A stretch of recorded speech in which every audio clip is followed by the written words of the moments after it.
In this quick tutorial, I will show you how to change Facebook email address on PC. First of all, open any browser, then log in your Facebook account. Now, at the top right corner, click on your profile picture. From this menu, click on Settings and Privacy.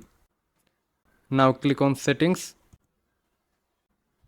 Under the Meta Account Center, click on Personal Details.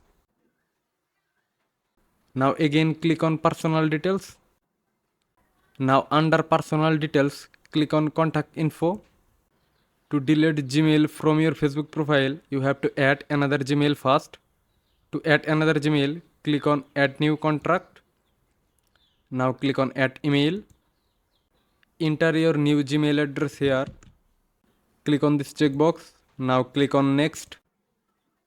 Facebook will send an email with a confirmation code. Just enter the confirmation code here. Click on Next. Now click on Close. Refresh this page. Now click on Contact Info. Here as you see, 2 mail added.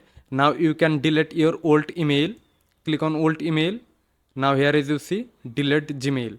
Just click on it. Just click on delete. In this way, you can delete your email address from Facebook. If you found this video helpful, please subscribe our channel, like the video, and see you in the next video.